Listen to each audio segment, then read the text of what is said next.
order the City of West Sacramento special meeting of the Transportation, Mobility, and Infrastructure Commission. It is January 8th, 2024. We are going to start with a roll call. Mr. Norwood, would you please do the roll call? Yeah.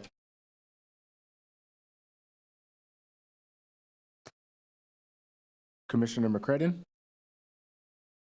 Commissioner Cash Cooley, Commissioner Banks, Vice Chair Nguyen, Present. Commissioner Zuniga, Present. Commissioner Rohr, Present. Chair Zimmer. Present. What? Next, we're going to do the land acknowledgement and the Pledge of Allegiance, led by Commissioner Zuniga. We would like to acknowledge the land on which we live, work, learn, and commune is the original homelands of the indigenous people of West Sacramento, who have stewarded this land throughout the generations. We acknowledge and we thank the original inhabitants who have occupied, maintained, and secured this place, who still exist on this land. We respect and celebrate the many diverse indigenous peoples still connected to this land on which we gather. Thank you. Please stand for the Pledge of Allegiance.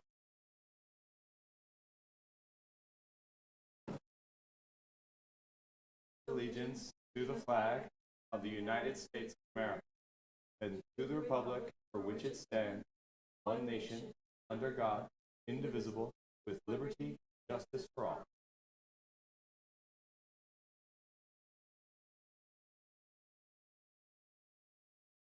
Very much, Commissioner. We're going to move on to the General Administration Function Part 1. Number 1, presentations by the public on matters not on the agenda within the jurisdiction of the Commission. I want to note that the Commission is prohibited by law from discussing issues that are not on the agenda at this time. Are there any, any presentations by the public? No presentations, just a request to speak. Okay. If you are, please come on up. If you have, do we have a comment card or just one person? No. Just one person. We have a Charlotte Dorsey. Okay. Yes, please do. Charlotte Dorsey.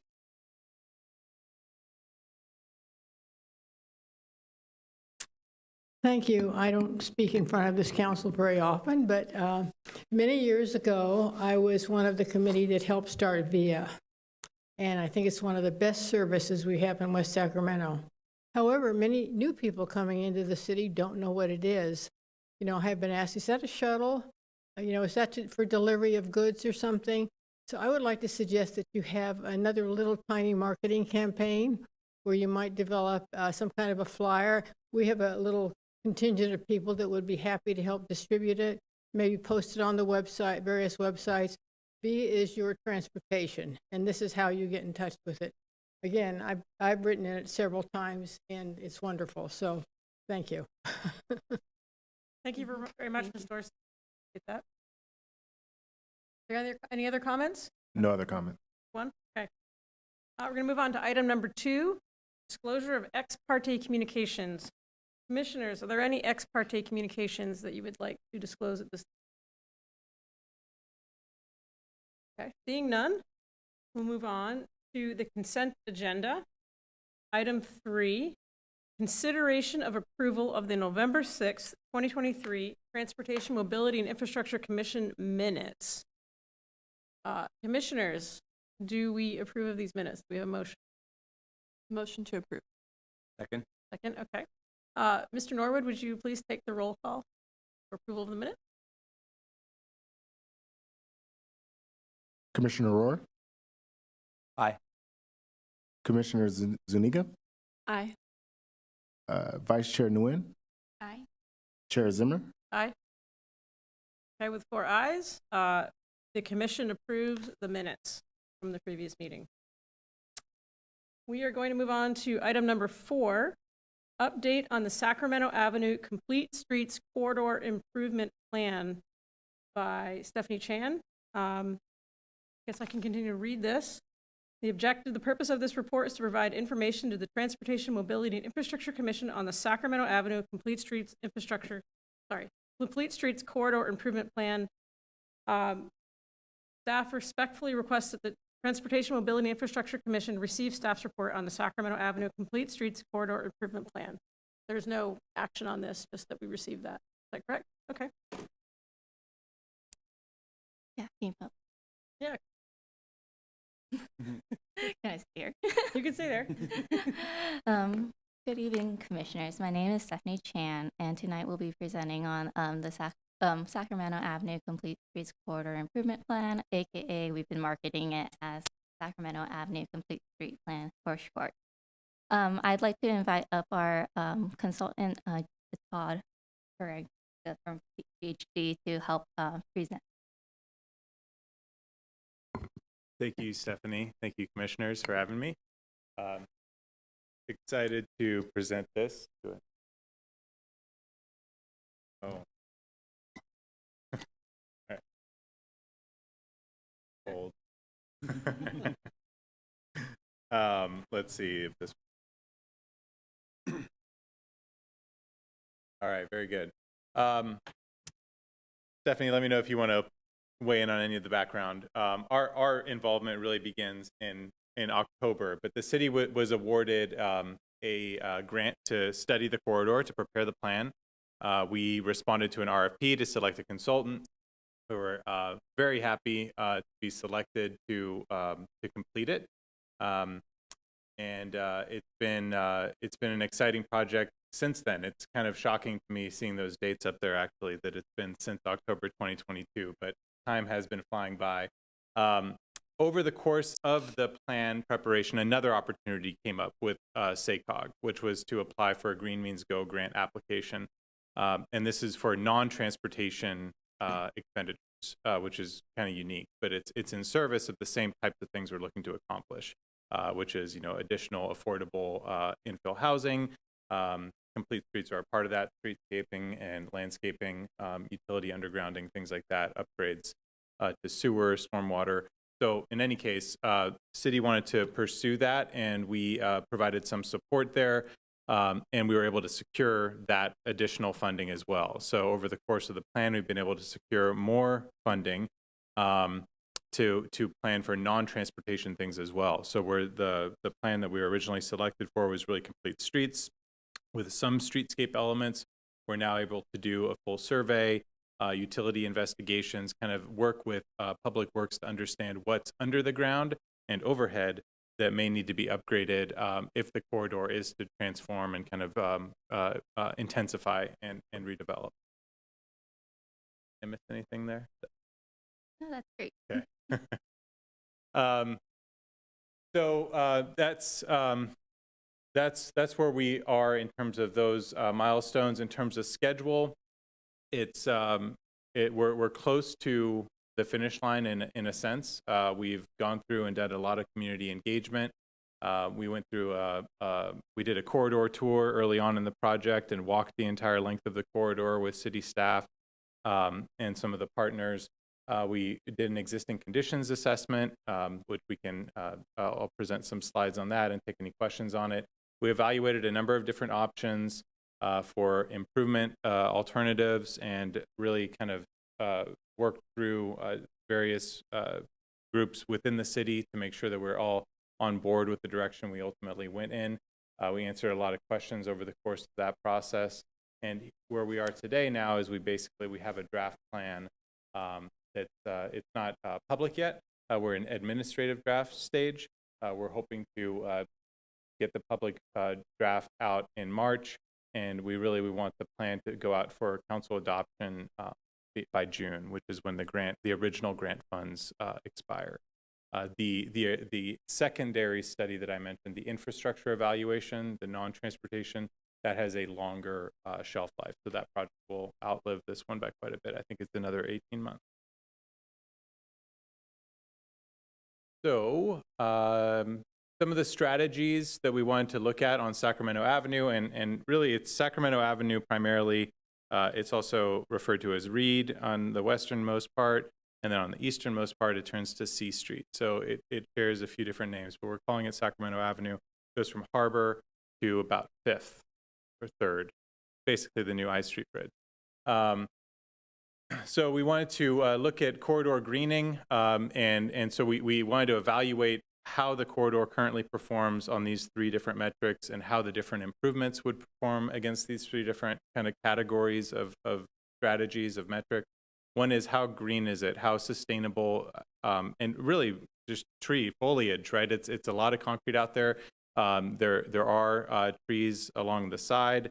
But they're depending on where people are, there's not a lot of shade coverage, so we wanted to look at that from an aesthetic perspective, also in terms of connecting people to the riverfront and other kind of outdoor recreational amenities. We wanted Sacramento Avenue and that corridor to be a connective tissue between those. We wanted to look at the streetscape. We actually have a sub-consultant on board, WRT. They're strictly urban design, landscape architecture on this project. And so they're helping support us where we're doing the transportation primarily. They're also looking at doing some urban design at mobility hubs, little hubs along the corridor, and also streetscape kind of design guidelines. So as new development comes in along the corridor, do we have some sort of look that we want to maintain, some sort of aesthetic to keep it consistent and keep it looking.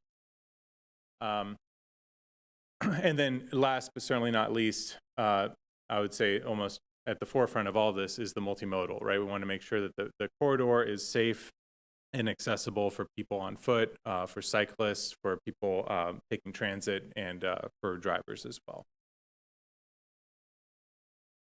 So we have an existing conditions report that has a lot of the metrics that we're used to seeing, level of service, basically measuring how the intersections are operating for cars, a level of traffic stress, how comfortable it is for cyclists and pedestrians. We also go through, though, and look at where the vacant lands are and where some opportunity sites may be, and these may be areas where land development has been planned and proposed, or where we've seen in other recent plans, like the mobility hub, that blue square in the northeast corner of Jefferson and Sacramento Avenue. That's an opportunity for a mobility hub that was identified in the city's mobility hub action plan. Mobility action. Thank you. And so we wanted to go through and make sure that we were studying, we were incorporating things that were on the books as well during this plan. Another blue stretch there that you see, kind of a linear stretch east of that square, that's the Elkhorn Plaza area. It's kind of a linear park offset and kind of sunken off the roadway. And that's where the city has planned and received funding for an electric vehicle charging station. So we're incorporating that as well. Those are 2 sites where we see mobility hubs as possible opportunities.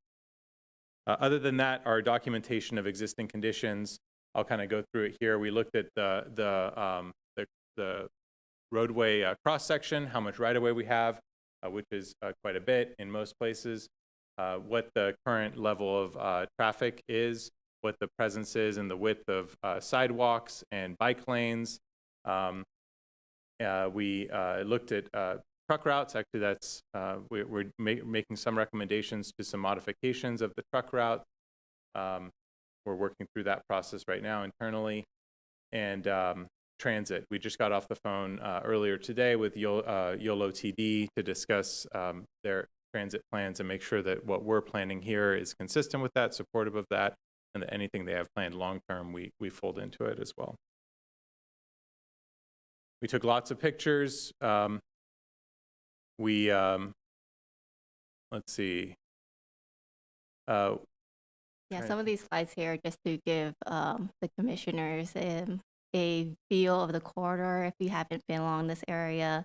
So we're starting kind of at Sac Ave at Oak Street, and we traverse eastward. You can see that we do have a lot of sidewalk gaps, even at Sac Ave / Reed Street at Oak Street. Like there is a bus stop there with a shelter, but to the west of that, there is no sidewalk. And then you have the bus shelter, and then how do we envision this corridor as a useful for pedestrians and bicyclists given its current conditions? Yeah, no, thank you, Stephanie.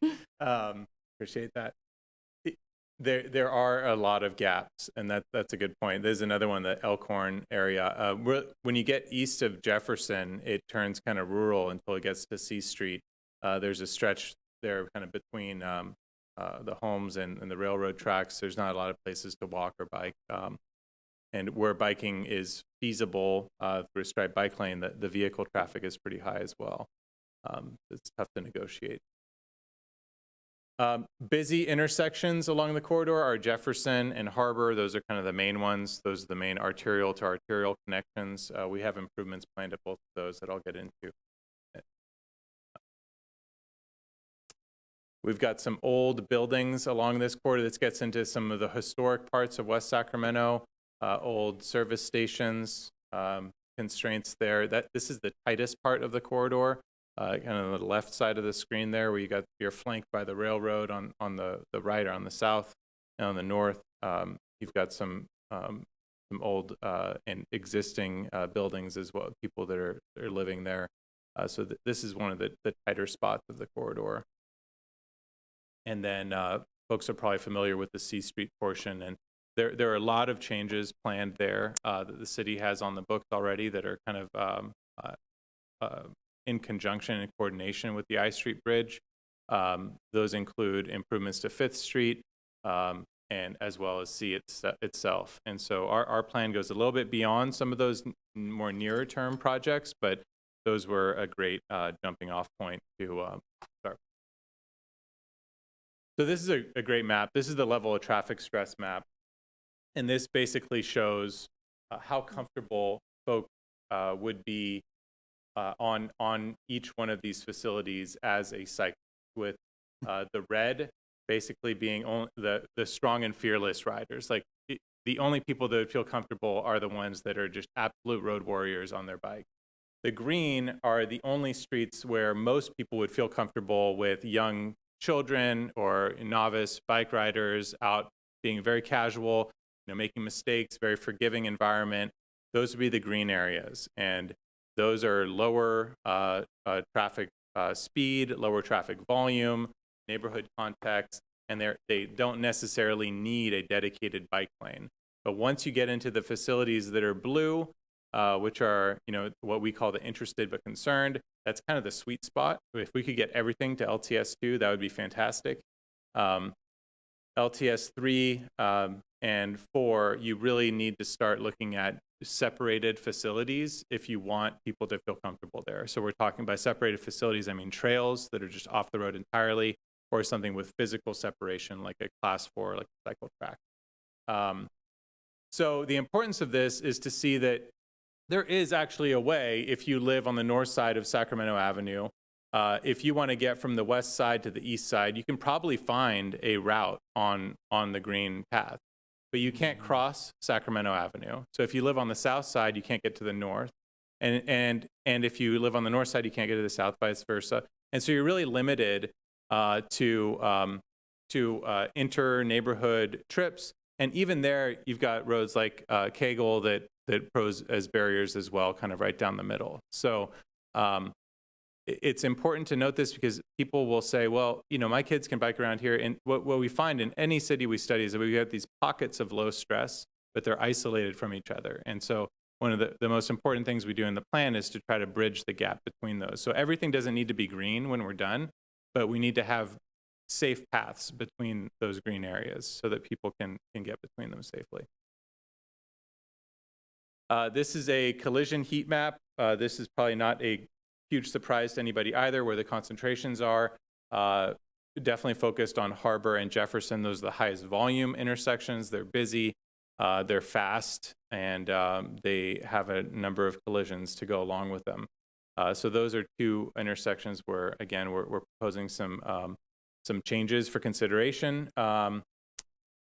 And then I would say further east, where you have a lot of pedestrian activity, in the C Street area is where we see another kind of pickup of collision hotspots. Bright Avenue and Todd Hunter are also pretty heavily represented in the heat map.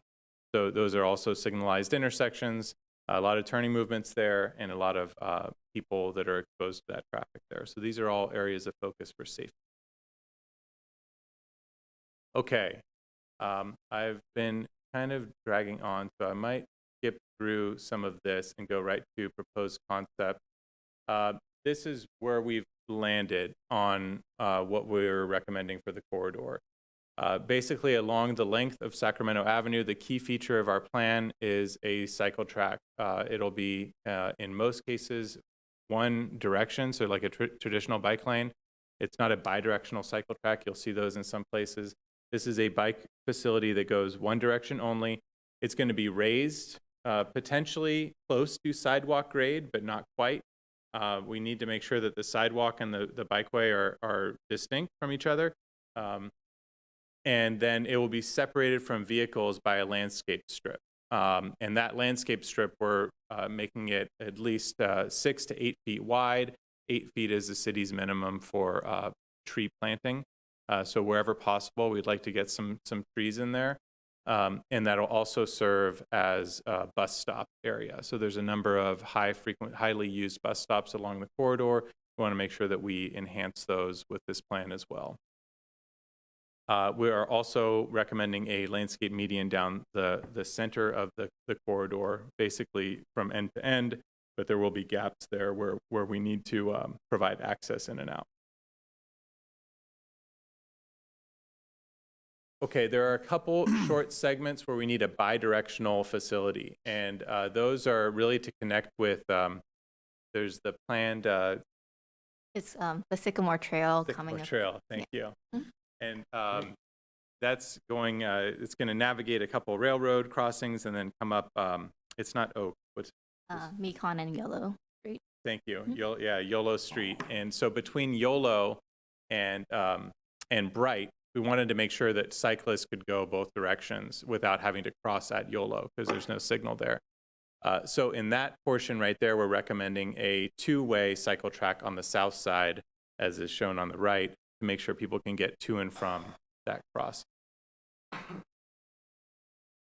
We have considered in our plan that's viewable, the Remix link. I think that's something we could share if it's not yet, where you can pan through the entire length of our proposed project. We've considered where the driveways are located. This is a very high level concept, so during design, things will shift and move and change. We believe that it's, all this is reasonable and doable.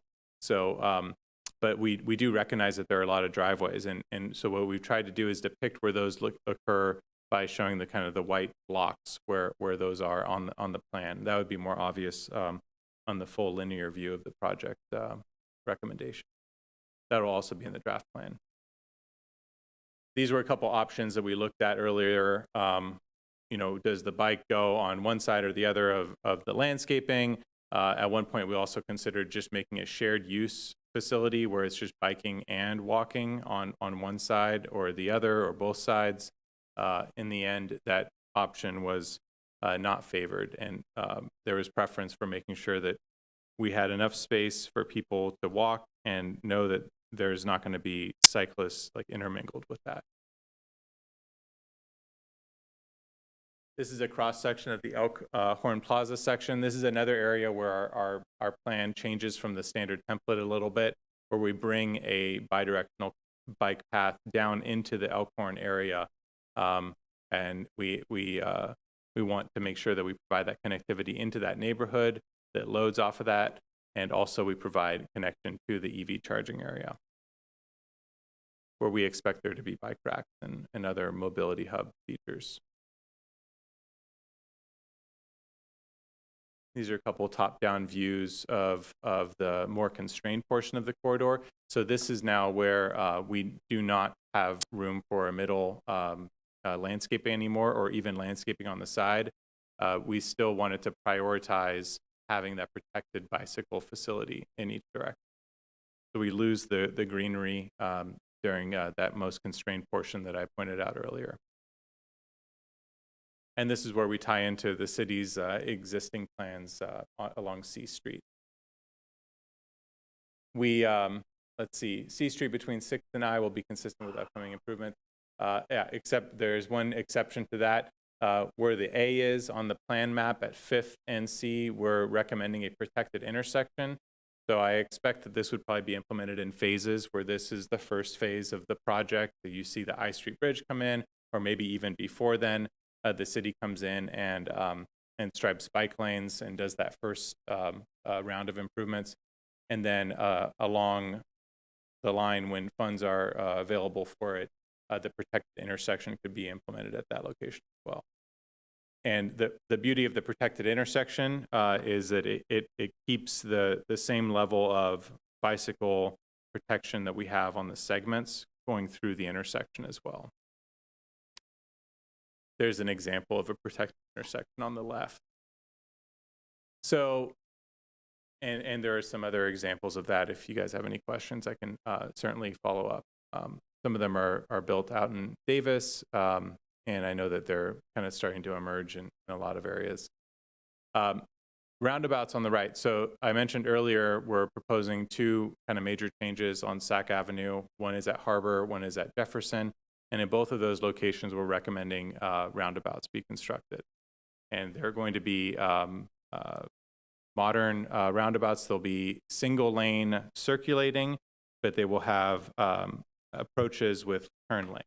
So we went back and forth on what to do at these intersections for a while in terms of balancing the needs of the priorities and the needs of the intersection. We believe that the roundabouts will slow motorists down, and they provide a good, safe crossing for pedestrians and cyclists.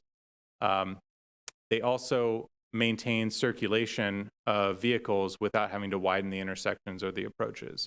And we're getting to a point in the future under build-out scenario where if we were to stay with a signalized option, whether it's a protected intersection or just a traditional signal, we'd probably be looking at more widening. We want to definitely try to avoid that. And so the roundabouts keep the vehicles flowing through, although slower flowing, and we don't need as much stacking space. So we don't need as much lane and infrastructure on the approaches. And I'm certainly happy to entertain any questions about that. Let's see. Stephanie, was there anything you wanted to point out on this one in particular? Yeah, so going into WRT's work a little bit beyond providing the transportation improvements along the corridor, we also did a little like a little bit more detail in spot areas. So if you go to the next slide, at the Jefferson and Kegel Social Hub, as part of the mobility action plan, like Todd mentioned, we identified a mobility hub at this corner. So to the right, WRT created some concept designs of how that mobility hub could look like, and we shared that with the community during our last workshop. And similarly, we did the same for Elkhorn Plaza. So essentially, these were opportunities to show how the community, how we can activate the corridor and encourage more pedestrian activity. Yeah, this is an area that is poised to change quite substantially as well, right? With development on the south side, vacant land. Okay, these numbers need to be taken with a big asterisk. No photos, please.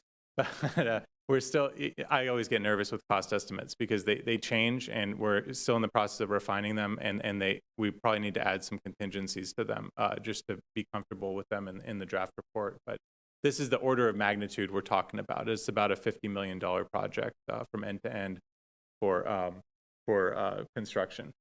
So this does not include utility undergrounding. That's another thing that we wanted to make sure we call out in the plan. And we fully intend to research that more. My engineering colleagues recommended that we set up a meeting with PG&E to discuss action items there, how that might move forward. So that's something that I'll take lead on scheduling in the coming weeks to get a sense of what that might be. That can be really expensive. And so we don't want to, we want it on the corridor, but we don't necessarily want to, or at least I'm cautious of burdening the project with that entire cost, especially if we're seeking grant funds for it. We want to show a positive return on investment, and that's benefit cost. And so if we can't monetize sufficient benefits to outweigh the cost of including the utility undergrounding, we're going to show a negative ROI potentially. So we might keep those things kind of separate, with the utility costs being handled as a separate item. But just for the complete street improvements, this is kind of where we're at right now. So the two most expensive segments, 1 and 3, include the roundabouts. And so that's why those costs are significantly higher than the other.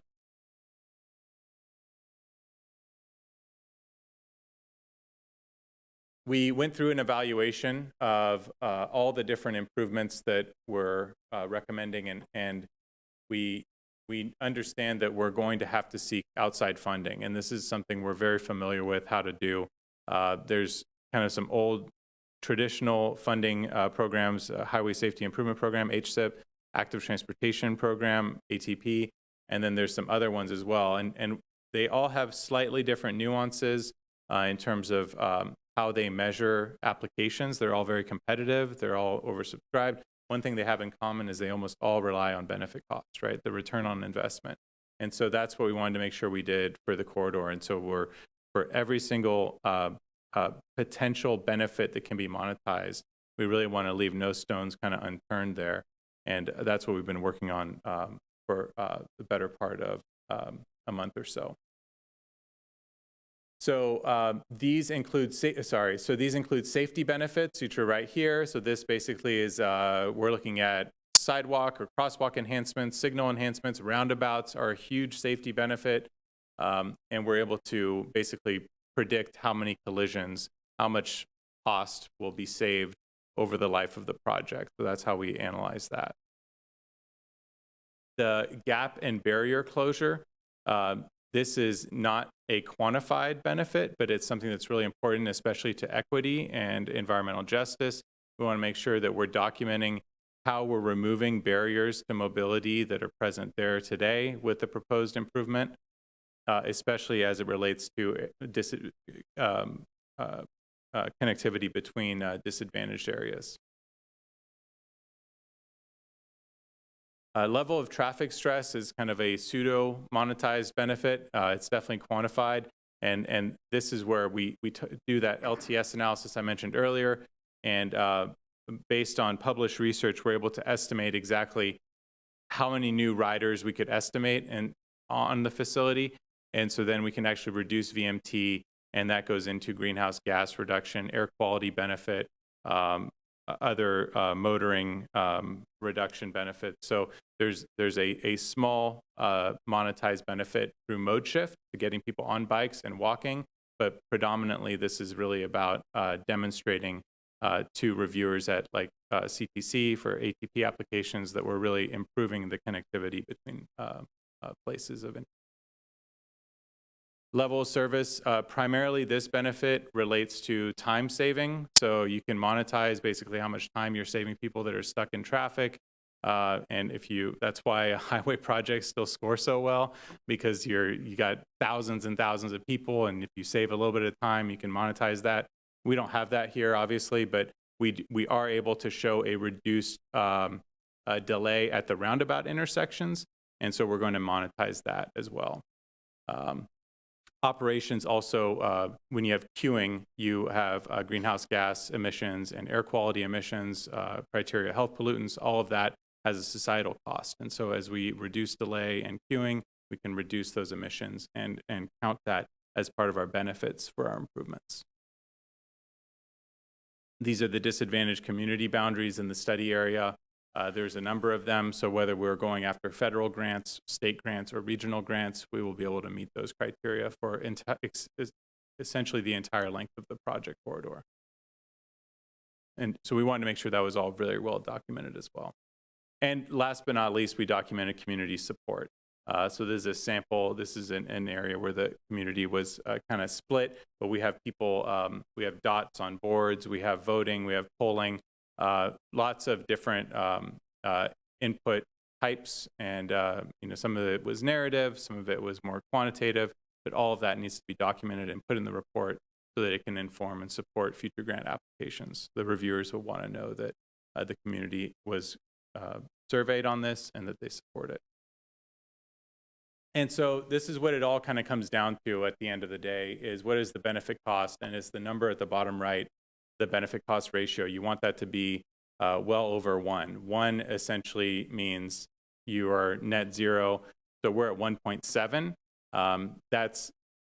That's a healthy benefit cost ratio. It shows positive return on investment, but it does mean that we're probably going to have to be strategic on the grant programs that are highly focused on benefit cost, and maybe pull out just the safety ones. The safety ones always do really, really well because they're relatively low cost. That's why you guys will see HSIP improvements being deployed on the corridor before probably anything else.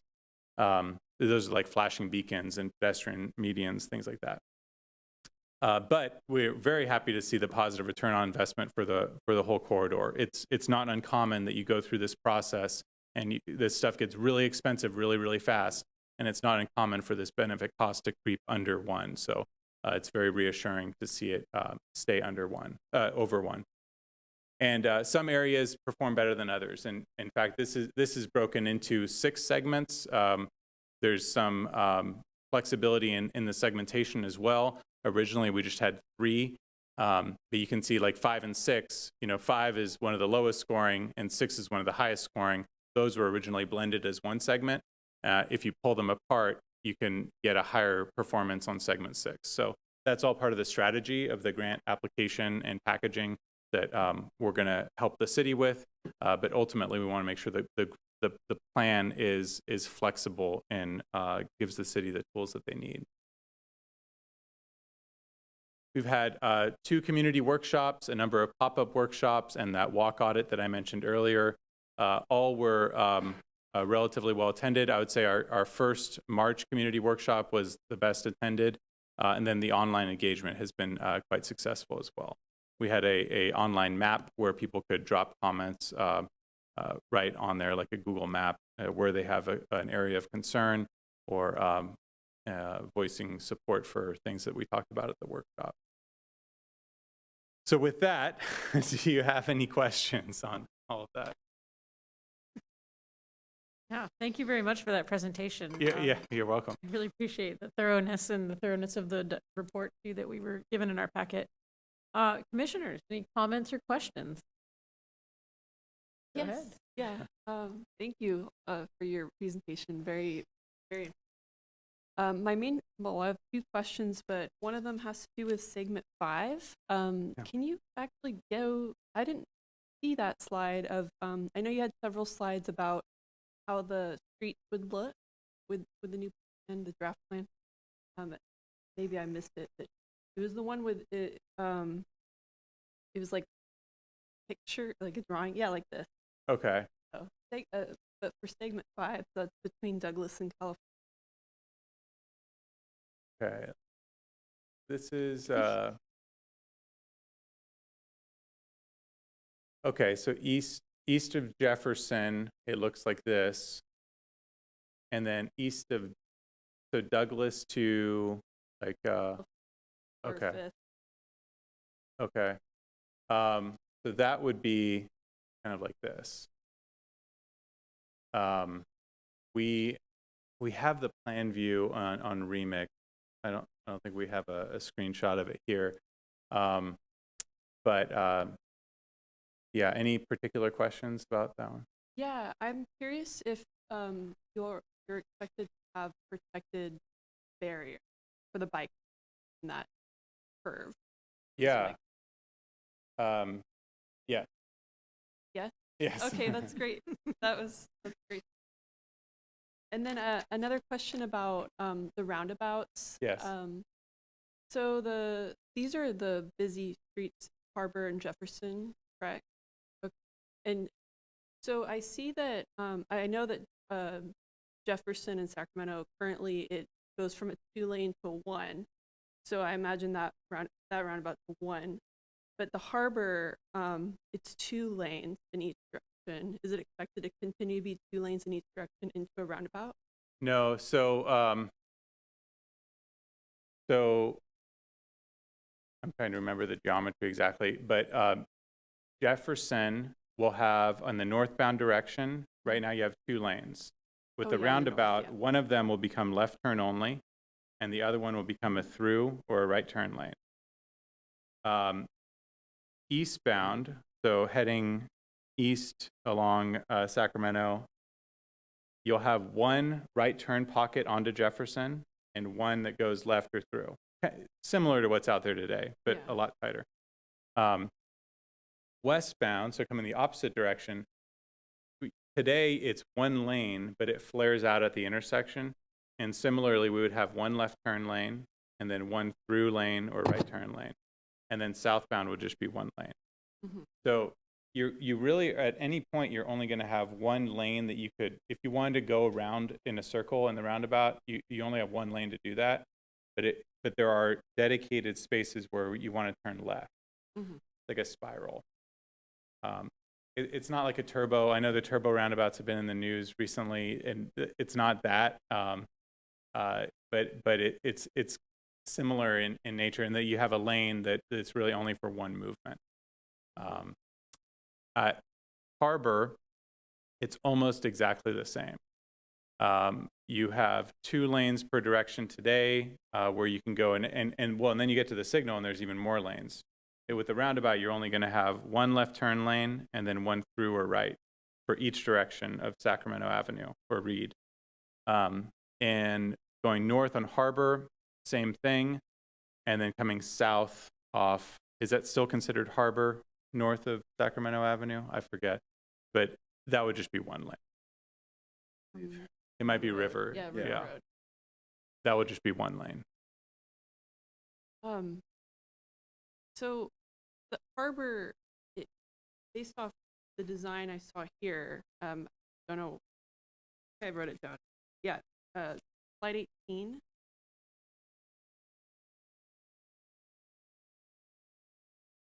I see, well, that's, yeah, between harbor and, so where harbor is going closer to like, the IKEA shopping center. Yeah. That's the easiest way. Is it, because that's where the roundabout is, so is it becoming 1 lane after this? Because it is 2 lanes, but it goes into that No, roundabout. I'm sorry. The roadway is going to still be 2 lanes. Okay. Yeah, It's we're not recommending a road diet. Yeah. We're recommending lane width reductions, but we're still going to have 1 lane per direction, 2 lanes per direction between where it is today. I guess what I'm confused about is how that works with the roundabout, because it's 2 lanes in each direction, but you're talking about a roundabout that sounds like through is 1, just 1 circle. Is Yeah. it really 2? No, so as a driver, if you're on Sacramento Avenue and you're heading towards IKEA, right? That center. If you're turning left, you're going to put yourself in the left turn lane, and that will put you into the left lane within the roundabout. If you're going through, you're just going to stay in the right turn lane or the right lane, and from there you can go right up River Road or North Harbor or whatever that is, or go through. Once you're through the roundabout, you can position yourself however you want. It'll flare back out to a 2 lane. Does that help? Yeah, that helps. Is there a reason to do this on such a, I mean, I hear about safety, but I guess, I don't know, I'm just trying to imagine it on such a busy road. And I don't know, it's hard for me to imagine that being safer. Yeah. Well, the safety is the number 1 reason, and what we see is a reduction. It used to be in the upper 90s. I think now it's the mid 90s% in terms of reduction of fatalities. Roundabouts just don't allow vehicles to get into high speed differential, T-bone, broadside collisions, just because of the way they're designed, right? They're broadside, they end up being fender benders, and maybe you end up at the body shop, but you're not going to end up, in the ambulance. So they have a huge safety benefit for motorists, which is one of the big safety concerns that we have out there today, right? People are getting hurt or worse. They also slow vehicles down a lot. You have to navigate them. I just drove through a large one on my way back to Sacramento today, middle of nowhere, and I was trying to drive it as fast as I could, but you can't go faster than 20. Like, they're designed to go that,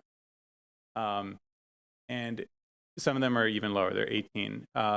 So it forces that driver behavior. At a traffic light, you can't do that. You can't force vehicles to slow down. And so people are going to travel at 50 or whatever speed they're traveling. They see the yellow light, they're going to speed up. They're not going to slow down. And so all of those issues are mitigated with the roundabout. Will the roundabout cause some people to feel like they're driving more slowly through it? Probably, yes, because they are. They're going to have to slow down to enter the roundabout. But it won't, based on our modeling and analysis, and I should say that, you know, additional preliminary engineering work is going to have to go into this, right, to make sure that it's viable. With the data we have and the modeling we've run, it's performing better than the signals do, especially as traffic starts to increase. The queuing will be reduced. So from that perspective, we think it's a good fit. I do hear what you're saying. You guys don't have a lot of roundabouts, and all of a sudden, these are going on some of the busiest roads in the city. So I understand the apprehension, but we have seen them work on busier corridors. We've designed them in busier corridors. We've designed them at ramp interchanges that serve a ton of traffic under strict scrutiny from Caltrans over how much vehicle is going to queue up on the main line and stuff like that. So when we recommend that they can work, we're pretty confident in saying that. But I think additional engagement is going to have to occur on this. The videos, simulation, making sure everyone feels comfortable with it. Your city departments, your emergency service providers, your decision makers. I think there's going to have to be some more work on that. But from our recommendation is that they should be considered there strongly, and we think they'll work well. Thank you. You're welcome. And if you would like a local example of like what they'll look, at least the proposed, like what we're proposing, the ones we want to look like, if you look at Napa on State Route 29 off of First Street and do a Google aerial of that area, I think that our roundabouts are similar to those where it's they actually stack 3 off of that state route. And from my understanding, there used to be queuing off of the street route, which has now been dissipated. And some of the safety enhancements, or I guess the safety concerns that I think I'm hearing on the roundabout, the crossings at the roundabout are a bit further from the actual roundabout. So it allows us the opportunity to shorten the crossing section. And with the way the roundabout is designed, it allows for us to also have like a little resting median usually, so that provides some refuge for pedestrians as well.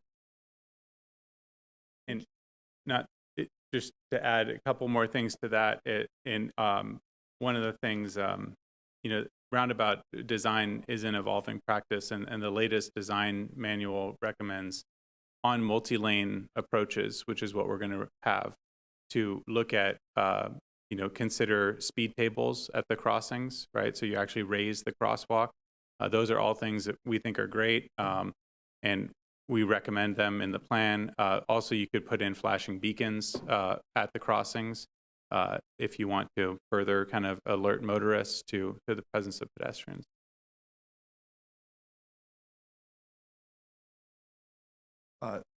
Some questions. Thank you so much for your presentation, your hard work on this project. I think it's really going a long way towards really addressing a lot of the concerns that I personally have heard in this particular area. So again, thank you so much, and to all of your crew and everyone you've been working with to get these things done. I do know that I think roundabouts are a great solution to a lot of slowing of vehicles for safety concerns, and also lots of studies have gone into showing that safety concerns with vehicles go up dramatically once they increase in size from sedan vehicle size. So up into the pickup trucks and up into industrial shipping and 18-wheelers. a lot of times, and I could easily see how roundabouts would discourage that sort of shipping traffic to be used on Sacramento Avenue. So I think that's great. I would love to know if there's any other ways that you may be trying to discourage industrial shipping traffic on Sacramento Avenue. And one place that really kind of comes into play is going north on the Harbor and Sacramento intersection, up into what actually is still marked as Harbor Boulevard, but then going up into North Harbor Road and the Old River Road. If I know a lot of drivers will use Google Maps to get around. And if, say, for instance, you're going to Woodlands, where a lot of shipping traffic does go, rather than going another, not even quarter mile onto the freeway, they will actually route onto this Old River Road. And that, you were talking about roads that only the most hardcore of bicyclists will go. I consider myself near that level, and I still will not go on Old River Road. I would love to know if there's any other sort of mitigation efforts for shipping traffic, which of course is a very important part of our city, but there are alternatives, and so just any thoughts on that? So before you start, Todd, I would like to note about Old River Road. That is not on our truck route map. They are not allowed to be there. It is more of an enforcement issue once they start going on Old River Road, because that is not a truck route facility. But in regards to Sac Ave, Todd, I'll let you and How do I get back? I don't know, Sean. There we go. I was lucky. Yeah, thank you, Stephanie, for buying me some time there too. This is the truck route map today. So the blue lines are the terminal STAA routes, and then the yellow, and so those are the biggest trucks that are allowed essentially on California highways. And then the dashed black and yellow are local California legal trucks, and those aren't really much different. They're slightly smaller, but still big old trucks. And one of the things that we're looking at as part of this project, before I get to the North Harbor, I think that is probably enforcement. And actually, I'm formulating a response as I think. The roundabout can be designed to accommodate trucks on every leg, or it could be designed to accommodate only through movement or only certain movements for trucks. So there is some design input there where you could make it less appealing to a truck driver to take a certain exit, right? Now, we probably wouldn't want to design it so they get high centered if they do it, right? But you could make it less comfortable. And so there is some influence there to play. But we're actually looking at what it will take. We're recommending removing the blue, the California terminal access truck route on Sacramento Avenue between Harbor and Jefferson.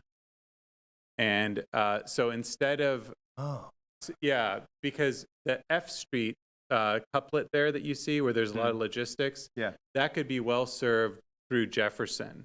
And so what we're recommending is that black and yellow dash south of F Street on Jefferson be turned blue, and that the segment north of there either be retained or eliminated. But more importantly, Sacramento Avenue between Jefferson and Harbor no longer be an STAA route.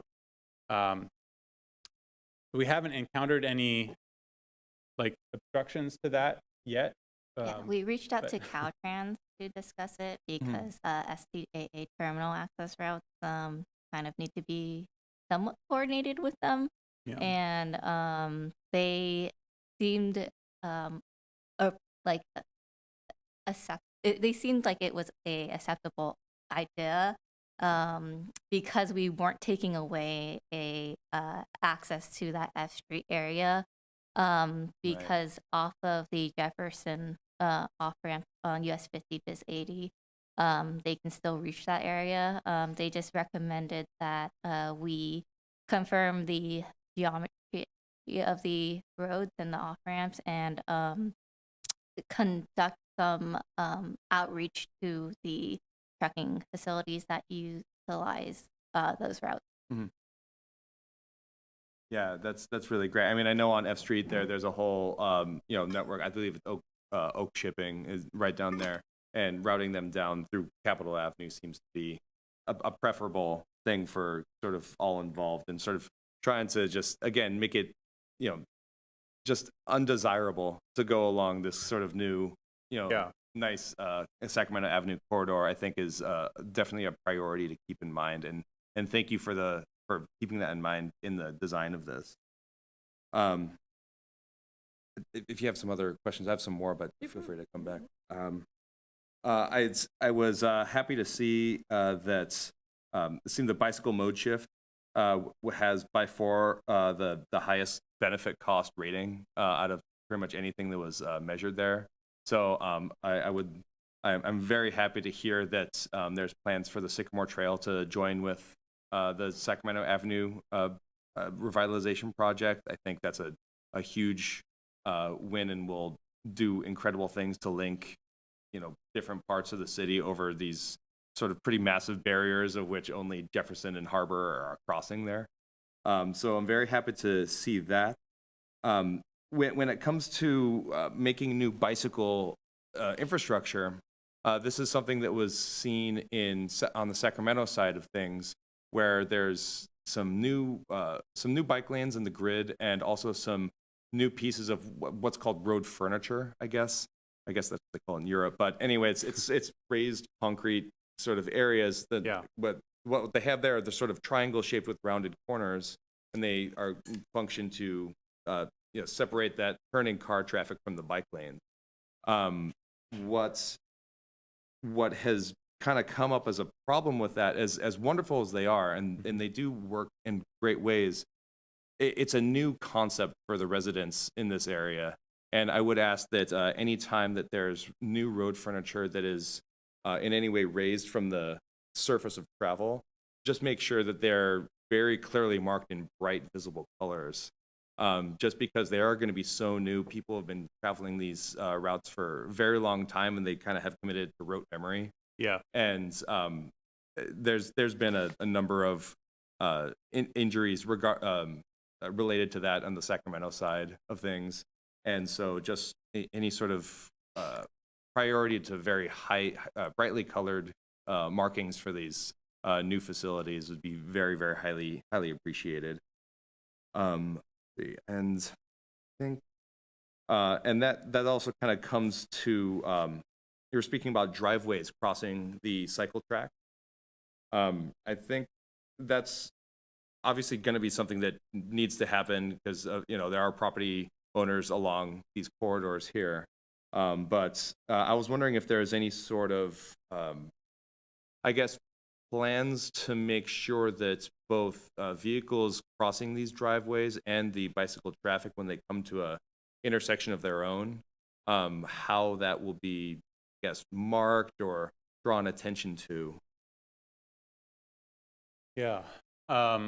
That's a good question. There's so many of them, and you don't want to just spam the corridor with signs, regulatory signs everywhere. I think yield markings will probably do some good. I think that it's going to be, I think that the presence of the trail, it's going to be very visible for vehicles leaving, at least leaving their driveway, and I think entering as well. So I think it's something that I'll have to come back and think about a little bit in terms of what the signage and striping should be there. But I hear your concern. But I think that the sight distance is going to be pretty clear. Like it's not going to be, some of the issues I've seen, not to pick on Sacramento, I think they've done some nice things, but some great things. But the protected bike lanes, parking protected, it can be tough to see around. We have some right by our office, and as a driver, it can be tough not only to see cyclists, but to see the cars coming. We're not proposing anything that is going to obstruct views like that here. So I think that'll help. But Yeah, I think that the cyclists are always going to have the right of way, so we'll just have to make sure that we market that clearly. Great. Yeah. Yeah. Sacramento did a really wonderful job of making sure there's daylighting, where the parking does not quite come up to the end of close to the intersection, and that's I mean, not only is it a great place for visibility, but a great place for bicycle too. Yeah. But so that's really wonderful. I'm happy to hear that. And in terms of planting trees and plants around that can be another sort of visual barrier towards bicycle visibility. It's actually one of the reasons that they recommend that bicycles don't use the sidewalk in residential areas and instead ride on the road because you have the shade and those. They like to say that would you rather have 15 intersections on a road, or would you like to have 2? Because when you're crossing driveways, that becomes the issue. So yeah, thank you for keeping that as a part of your planning. I think second to last I have here is for the roundabouts. One of the things that drives me crazy about roundabouts I see sometimes is that they're combined with stop sign, and which kind of defeats the whole purpose of keeping traffic moving through. Yeah. And so what it sounds like would be the only thing for these major intersection roundabouts that would actually stop traffic moving through would be something like the flashing light pedestrian markers. Is that correct? Yeah, no, there would definitely be no stop signs. Anytime you see a stop sign, that's a good indicator. It's probably not like a true modern roundabout. It's like a Nice. traffic circle.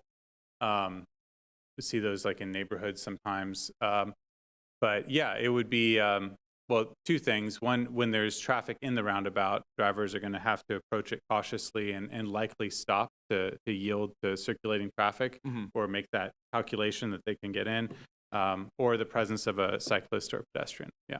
Got it. Great. That's really wonderful. I think, and the last thing that I wanted to speak of today, I know it's a lot, pardon me, but we spoke about infill housing on the southern bank of Sacramento Avenue, right at the crossing of Cagle and Jefferson. And that's, that big strip of kind of open grass there. And I believe you had said that grant funding is going towards the construction of that infill housing. What was that? No, no, that's all private, as far as Okay. I know, unless there's some affordable housing grants. Or subsidizing? Yeah, I'm not aware of that. Okay. I'm not either. Apologies. Okay, and I guess my question would be that do you know if those are targeted to be affordable housing communities or more on the luxury scale? I don't know. Yeah, I would have to check in with our planners. The one that's like closer to the Jefferson intersection is supposed to be like, I think, a 5-story, 445 residential mixed-use project. I'm not exactly sure, like, the affordable housing aspect of it, or if there were any negotiations or concessions made on that effort. Right. And then I don't know if the other project that is like between Jefferson and Douglas, I'm not exactly sure what's being developed there. I know that we have like I think slide 6 shows it as a multifamily residential of 196 residential units. But I'm not sure beyond those details. Right. I think the comment I made that probably led to some confusion was that the Green Means Go grant we received for the infrastructure study, the purpose of that is to support work that is going to enable the production of affordable housing, infill housing. And I don't think there's any strings necessarily attached to that, but they know that infrastructure and policies and zoning and all of that are things that need tweaking to make sure that the production of additional housing and Is there even Yeah. an affordability? So I guess with the Green Means Go grant, like part of it is like we're an older city. We're not 100, and we got some data from the county. We don't have all the data. We don't know exactly what our infrastructure looks like across the whole whole corridor, and we don't know if it has the capacity to support like kind of the maximum density that we would like to see, I guess. So the Green Means Go grant will provide us the opportunity to explore and kind of the kind of higher end potential of development that can occur along the corridor. In terms of like tying it to any other affordable like requirements, it doesn't do that. We do have the opportunity to look at our planning documents, our municipal code, our zoning code, our development standards to see if there's opportunities to remove barriers for developers, so that it's more affordable for them to develop in West Sac. Right. Yeah, and if it's private, it's private. That's very understandable. I would hope that within the scope of this improvement project, there would be influence for these developers to, I guess, hold them to high standards of making sure that in their development of these properties that they include public spaces, public facilities, and I guess public transit ways that are, you know, at least as high quality as the wonderful bits of infrastructure that you've proposed right across the street. That's about it for me today. Thank you so much. Right. So much. Any other comments? I just wanted to again thank you both for the presentation today. I know that we talked a lot about the roundabout, how they would slow traffic down, but are you also going to look at or change the speed rate along Sacramento Ave as well? So in terms of the speed limits? Yeah. Speed limits we'll have to look at. Those have a complicated history. I don't know how much you've heard about speed limits over the years, but you have to go out there and measure the speed and set them basically to what people drive, and there's some additional flexibility in that now. I honestly, I think that's a conversation with maybe with enforcement side of things, but we want to design it to be slow. So I don't typically worry too much about what I'm going to set the speed limits at. It's like, what do we want to design the street for? And I think we decided as a group that we wanted to design it for no more than 35, right? And today it's designed for much higher than that, right? It's an old state highway. And even though it might be posted at, I don't know actually what it's 45. posted at, 45? And people probably drive even faster than that, right?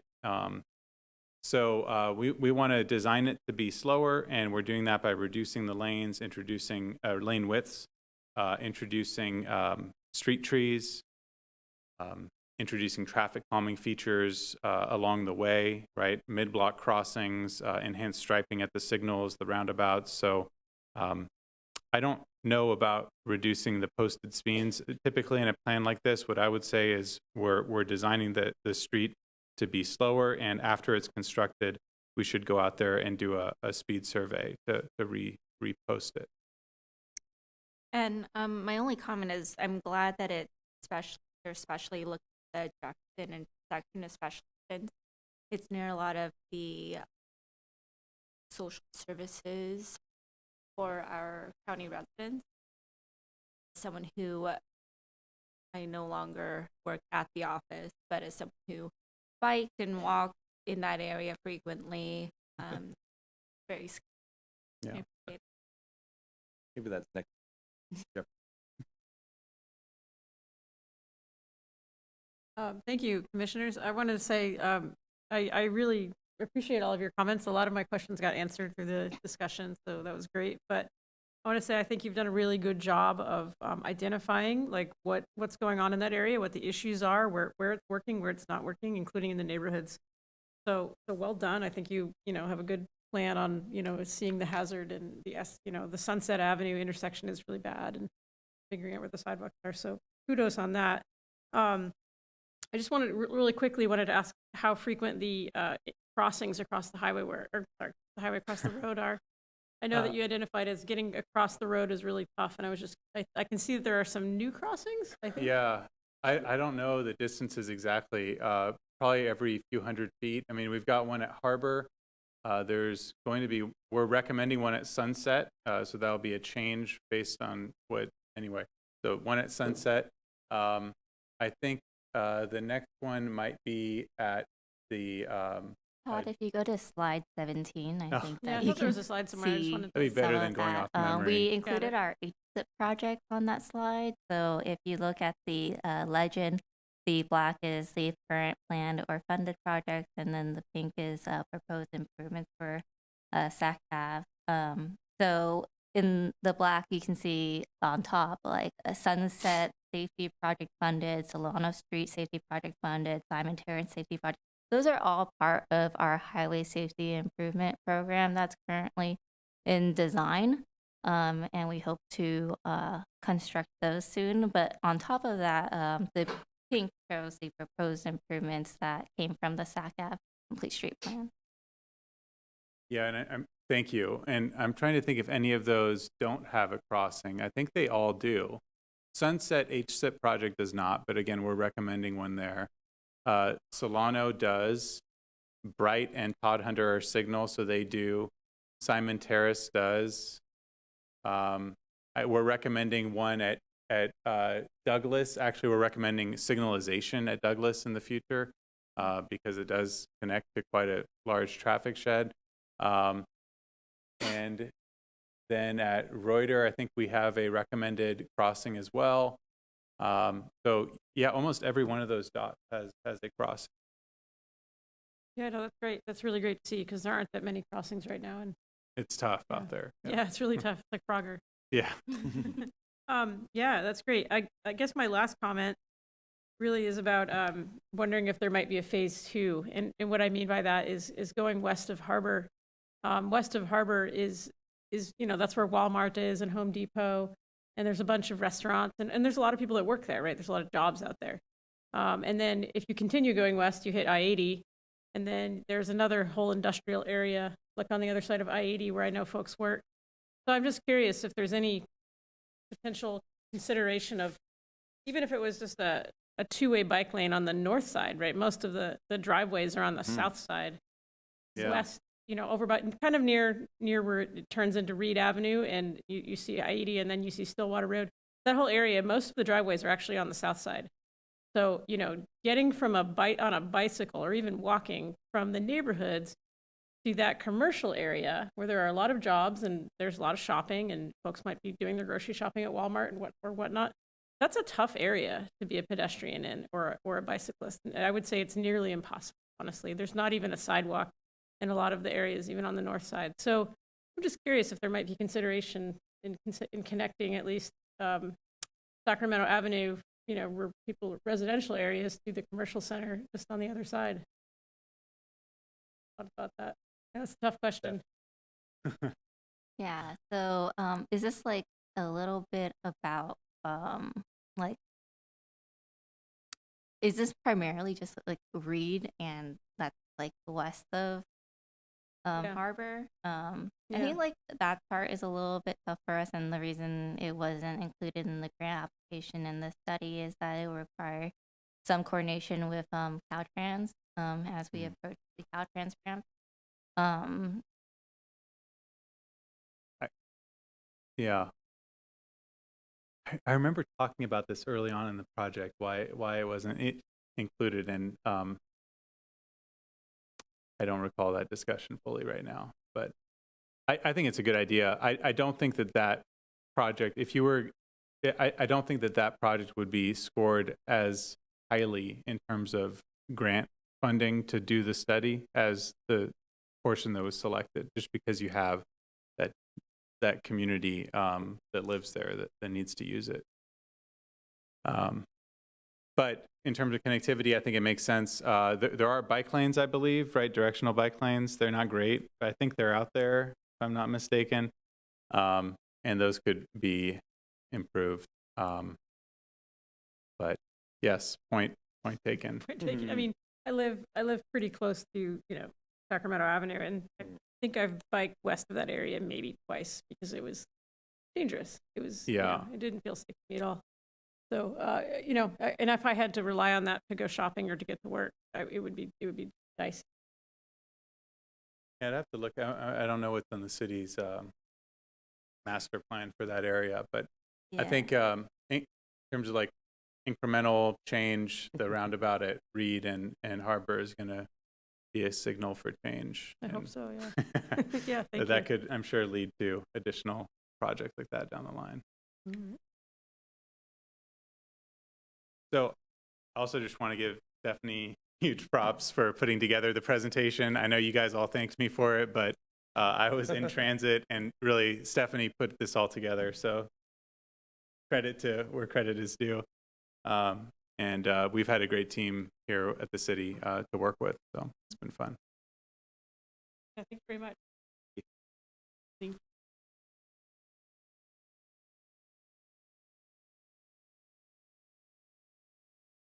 I appreciate that presentation. I think we're completed item 4. We're going to move on to item 5.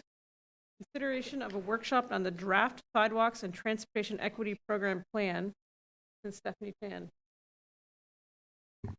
Thank you so much. Thank you. I'll come up for this presentation.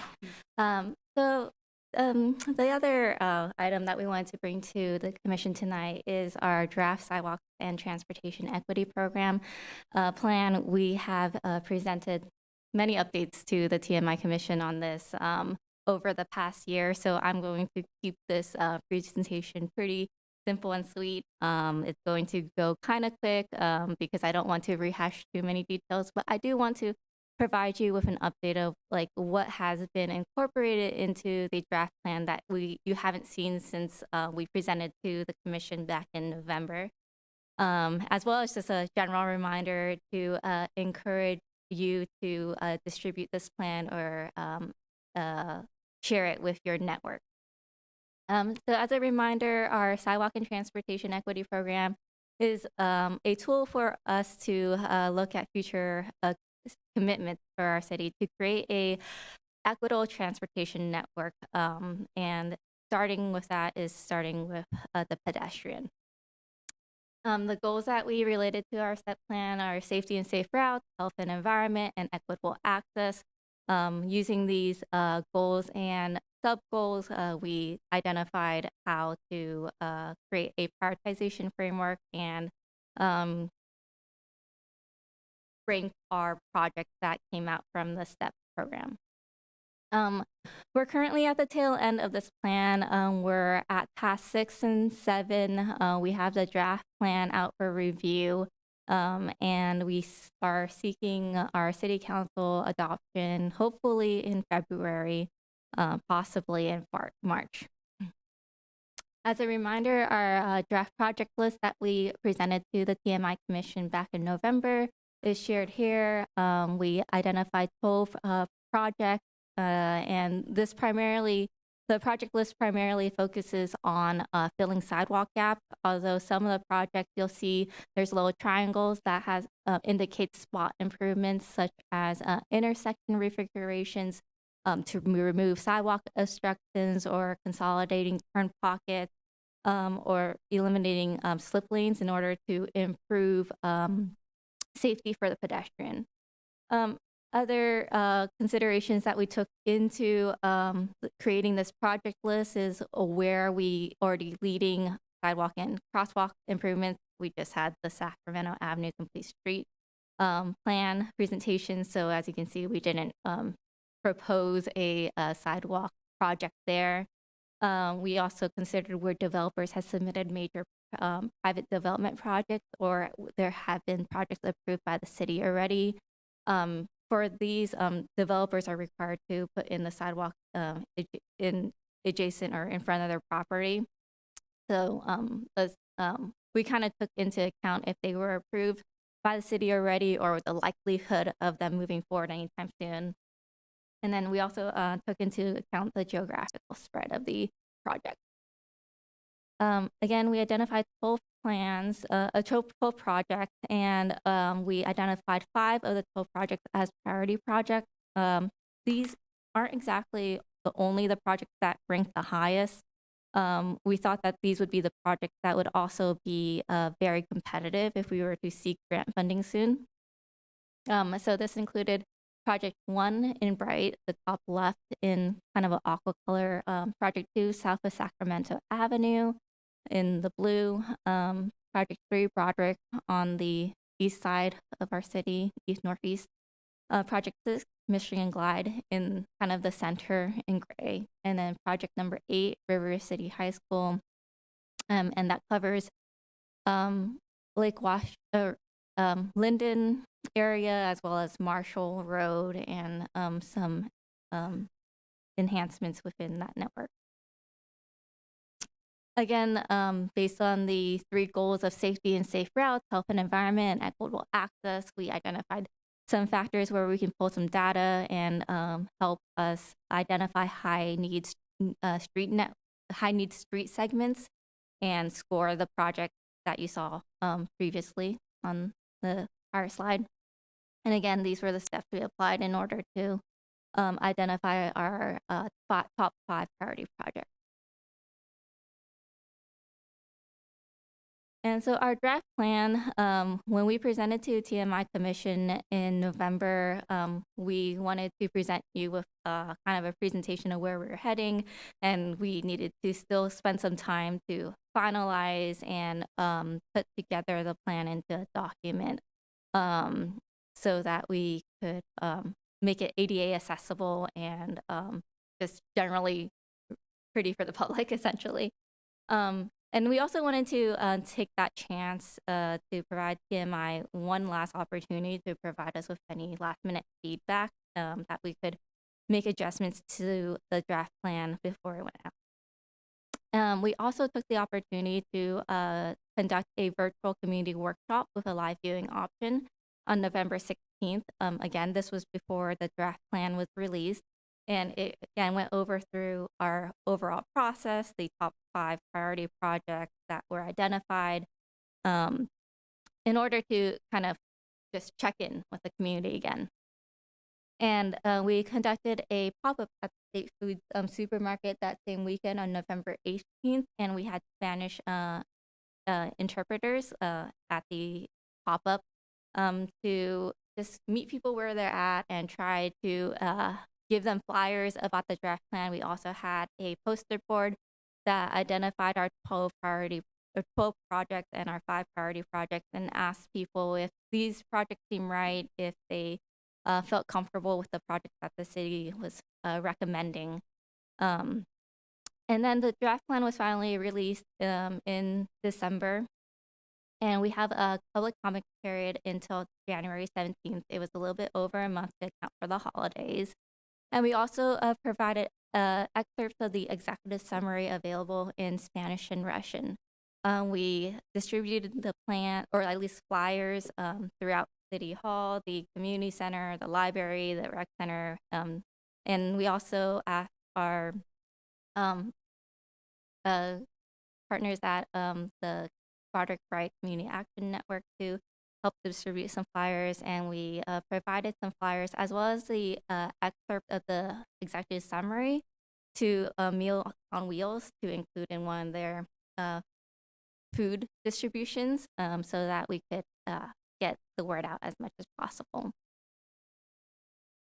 So since you have seen most of the information on developing the priority project, the draft plan now also includes funding and implementation strategies. So we identified potential internal city funding, local funding, as well as grant funding opportunities that we can seek utilize for the STEP project. So this ranges from our local sales tax measures, measures K, V, E, and N, as well as G if they were in the areas identified where you can use measure G. And then we also looked at the use of the traffic impact fee. The city has a traffic impact fee program, and currently to fund projects as part of the traffic impact fee, we define those projects as it must be of regional significance and it must have a nexus to the traffic impact fee study.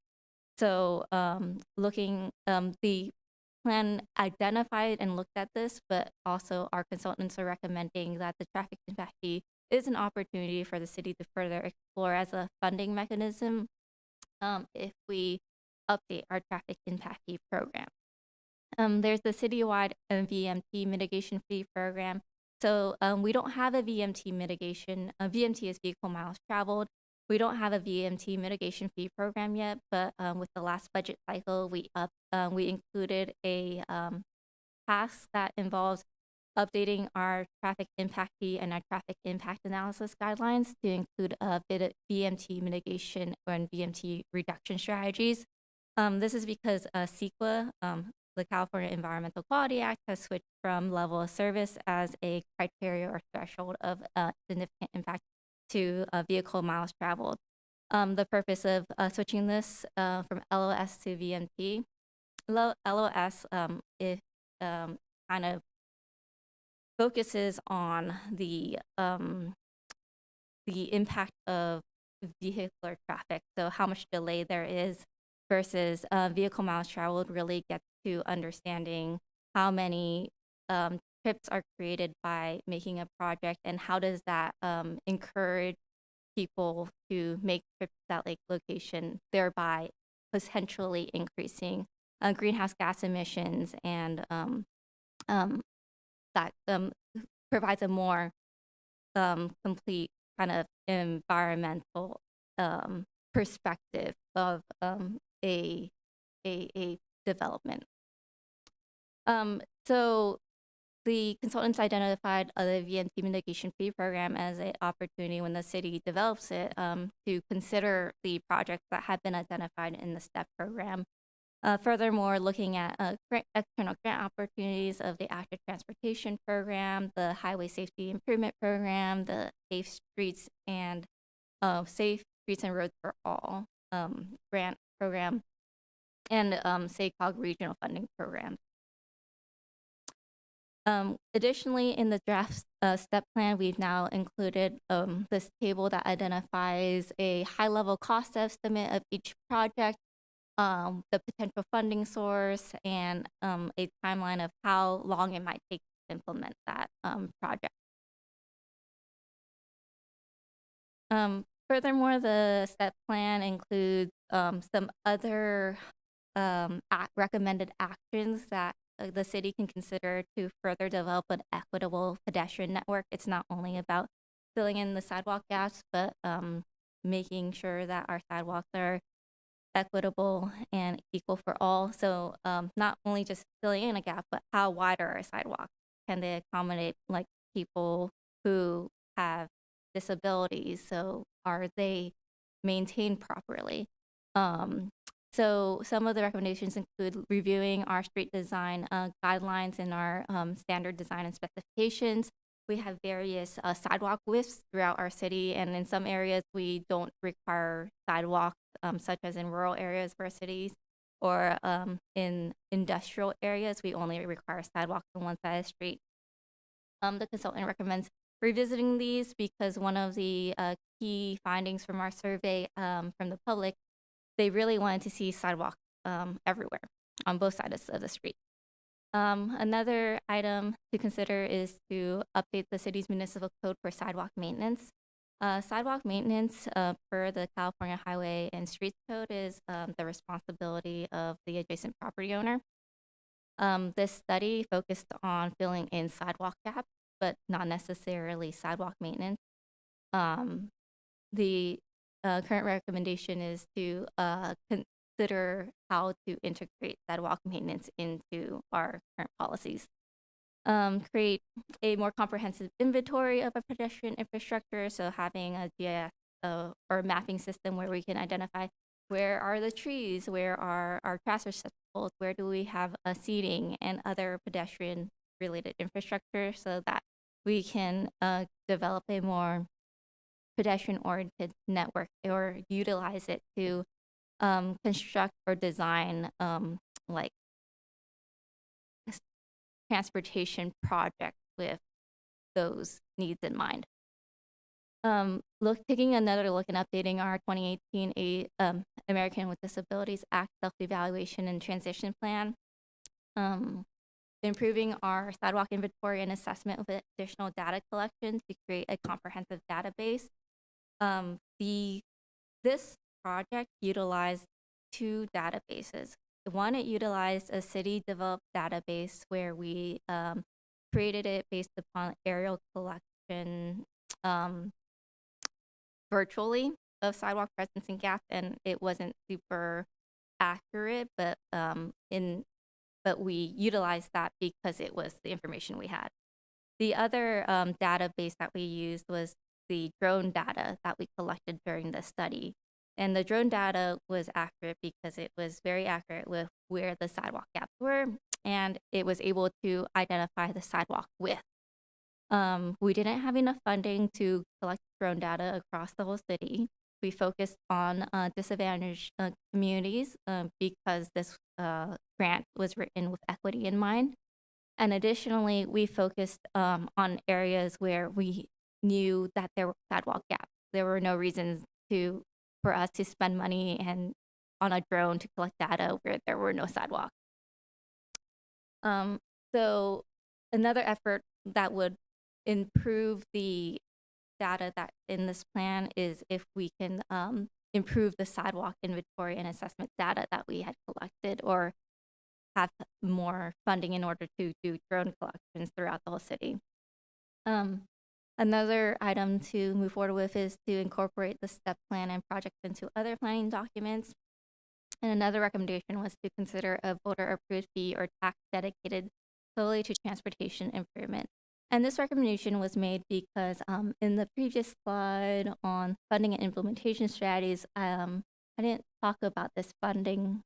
Oh, it's actually not on this slide. There's a funding mechanism by the state. It's called the Local Partnership Program, I believe. And you can be eligible to utilize that funding if you have a sales tax measure or a tax measure that is dedicated only to transportation improvement. We have a couple sales tax measures, but we don't have one solely dedicated to transportation improvements, and therefore we're not eligible for that funding program. So that's why the consultant recommended a tax that is solely dedicated to transportation improvements instead. So to provide some context of since we released the draft plan and we plan to bring the final plan to City Council for adoption sometime next month or in March, there are some updates that we are making between the draft and final plan. And again, that includes update the project scoring because we reviewed our detailed data collection of the sidewalk. So the map to the right, where it shows sidewalk presence and absence throughout the city, we had some additional staff time, so we were able to take a second look at that and refine some areas. And also through our outreach efforts, we were made aware that some of the data isn't as accurate as we would like. So just making it more accurate that we are missing there's sidewalk gaps or missing sidewalk on one side, and trying to refine that a little bit so the scoring's more accurate. And then another reason we want to update the project scoring is because we want to include Glide Avenue as part of Project 6. Project 6 is Michigan Glide. It already is one of our top 5 priority projects. But the reason why Glide Avenue wasn't included originally as part of Project 6 was just a miscommunication. Glide Avenue is between some areas that have a lot of like mobile homes and So it was unclear to the consultant when we had pulled out certain streets to include as our project that Glide Avenue was also a public street because of the way it looked. It looked like it was part of a private street, so that's why it wasn't included originally. We also will create a response table to the public comments we've received, and we will also include appendices with technical details on the process. So we really wanted the draft plan to be focused on the public and how they can understand this program without getting into all the technical details of like, hey, in GIS, we separated all the segments by like 200 to 500 feet each, and like each of the segments have like drew data from all this information. So our appendices will include the technical details and the other memos that the consultant developed for us in order to complete this plan effort. And so again, next steps, we will finalize the draft plan and respond to public comments and seek City Council review and adoption of the draft plan in February and March of 2024. And with that, I'll open up to any questions from the commission. Thank you very much. Appreciate that. Commissioners? Questions or comments? Yes, thank you, Stephanie, for your presentation. You were mentioning the local partnership program. Is that, and that the state funding mechanism, is that grant opportunity? I'm not 100% sure, even though I read about it. It is a, like, I can't remember if it's a competitive opportunity or not, because there are some where we just have to, like, as long as we have I think it's one where as long as we have a sales tax that is solely dedicated to transportation improvements, and we submit a list of like our budgeted improvements, we can pick a project amongst that list and we can be eligible for that funding. So, well, I mean, I know that maybe you can't say one way or another, but it sounds like it's not competitive. I don't think it is. As long as we meet the requirements, I think that we could be eligible for it, but I'm not 100% sure if there's like, if the funding is stretched thin amongst like the number of people who submit and the number of jurisdictions that like submit, and they may choose like, you know, certain cities every other year or anything. I'm not exactly sure. Yeah, and one other question. I know this is all, you know, plans that are draft and trying to get finalized. Is there any idea about when implementation would be? So we would have to seek funding for most of these. If you take a look at this slide of our project details, I think that at the bottom here, our cost does indicate that if it's $1 sign, it's less than 2 million. If it's $2 signs, it's 2 to 3 million. $3 signs is 3 to 5 million, and $4 signs is over 5 million. So our priority projects, I believe, were Bright, South Osaka, Broderick, Michigan Glide, and River City High School. So projects that are luckily all on this slide. The highest cost one, which is over 5 million, would be River City High School. And that's because the cost estimate shown here assume that you might have to, if the city wants to consider a sidewalk on streets that we currently don't have curb or drainage, that significantly increased costs. And the project limits of River City High School includes a couple streets that are considered on rural roads. So Hart Avenue and I think it's Allen Avenue are both streets that are considered rural roads, connecting to rural residential land uses. And then otherwise, project 2 and 3 are less costly, under 2 million.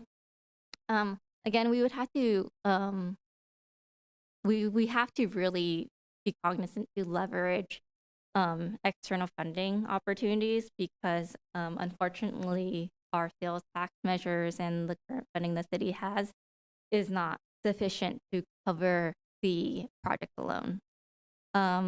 There is an opportunity to seek funding only like for the PAED or in design phases to move forward with it. But to complete the whole project, we really do need to seek external funding sources.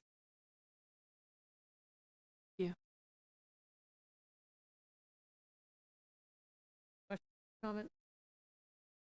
Thank you. Thank you for keeping us informed. We've seen this a few times, and great that we're still in the loop. Commissioners, I believe we are being asked to make a motion on consider recommending that the city council adopt or not adopt this plan. So I'll leave that open. Any commissioners are interested in proposing that we make a motion to recommend that the city council adopt this plan? Motion to recommend. Is there a second? Mr. Norwood, would you like to take a vote on that? All right. Vice Chair Nguyen. Commissioner Rohr. Aye. Commissioner Zuniga. Aye. Chair Zimmer. Aye. The TMI Commission recommends that the city council adopt. So thank you very much. That concludes our regular agenda. So we're going to move on to General Administration Function Part 2, Commission Calendar. When is our next meeting? Would it be in early March? Our next meeting is March 4th. Okay, so the next meeting is March 4th. Item B, are there any staff reports? I would just like to let the commission know that in addition to our draft set plan that we have out for public comment due on January 17th, we also have a VIA survey that is out right now. So if you would like to distribute that to your network and encourage people to complete that survey, that will help the city identify priorities in how we can structure the program as we move forward. We are at, if you remember from, I think maybe our July or so, maybe August meeting, TMI Commission meeting, we went over the future of the on-demand rideshare program, and we discussed how there's a upcoming funding shortfall, given that we've been using Transportation Development Act funding to support this program over the last 5 or so years. And as we move forward, that funding program, we've been dipping into reserves. We do not have money just by using PDA funding alone. So part of it is to understand what flexibility there is in designing the service, but also what the staff needs to consider as like the highest priority of needs to the general public. So it just asks some questions about ranking priorities of like if you would prefer to keep things like the hours of operation versus the fares versus the how far you need to walk in order to get the by VIA. And that survey closes on January 26th. Thank you very much. Is there a general location we could direct people to? A city website or? Yeah, the city website on VIA will have the survey. And then I can also ask Sean to send that to you so that you can, and they can also reach out to us for any hard copies of the survey. We had distributed to our VIA vans so that there are some hard copy surveys on the van. VIA has also included the survey on their app. So if you open it up, it should pop up and ask you to take the survey. We had our partners at the Broderick Wright Community Action Network distribute some surveys for us. And then soon we're going to reach out to our Meals on Wheels folks to see if they can also distribute any surveys as well. And one more time, what was the closing date on that? The January 26th. 26th.